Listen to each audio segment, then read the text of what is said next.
Hello everyone, আসসালামু আলাইকুম। Cooking by মৌসুমি চ্যানেলে সবাইকে স্বাগত। শীত মানেই পিঠার উৎসব, তাই আজকে আপনাদের সাথে শেয়ার করব কিরসার পাটিসাপটা পিঠা। আশা করি রেসিপিটি আপনাদের কাছে ভালো লাগবে। প্রথমে পিঠার জন্য কিরসাটা তৈরি করে নেব।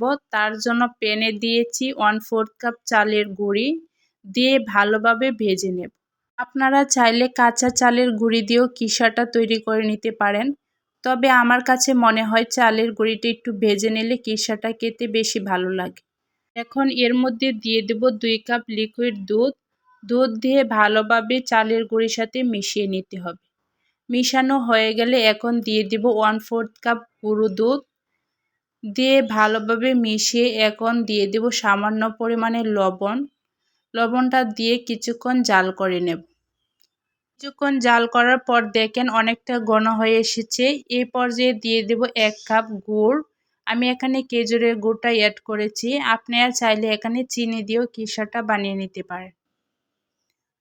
গুড়ের সাথে ভালোভাবে মিশিয়ে এখন দিয়ে দেব 1/2 কাপ নারকেল কুড়ানো। নারকেল কুড়ানোটা দিলে কিন্তু কিরসাটা খেতে অনেক ভালো লাগে। এখন সবগুলো ভালোভাবে মিশিয়ে জাল করে নেব। দেখেন কিছুক্ষণ জাল করার পর কিন্তু কিরসাটা অনেকটাই ঘন হয়ে গেছে। এই পর্যায়ে চুলা থেকে নামিয়ে নেব। এর চেয়ে বেশি যদি ঘন করতে যান তাহলে ঠান্ডা হয়ে আরও শক্ত হয়ে যাবে। এখন কিরসাটাকে রেখে দেব এক সাইডে ঠান্ডা হওয়ার জন্য, আর অন্য পাশে পাটিসাপটার ব্যাটারটা রেডি করে নেব। একটা বাটিতে নিয়েছি 1 কাপ চালের গুঁড়ি, এখানে শুকনো ভেজা যে কোনো চালের গুঁড়ি নিতে পারেন।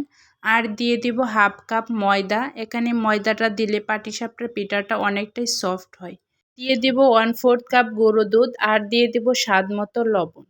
এখন দিয়ে দেব 1/2 কাপ চিনি। এখন শুকনো উপকরণগুলো ভালোভাবে মিশিয়ে নেব। ভালোভাবে মেশানো হয়ে গেলে এখন অল্প অল্প পানি দিয়ে ব্যাটারটা রেডি করে নেব।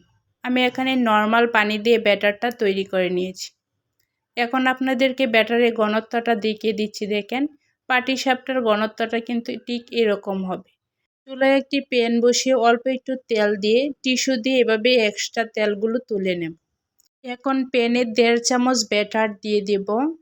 ব্যাটারটা দিয়ে এভাবে প্যানের হাতল ধরে এভাবে ঘুরিয়ে দেব, তাহলে দেখবেন খুব সুন্দরভাবে পাটিসাপটার পিঠাটা রেডি হয়ে যাবে।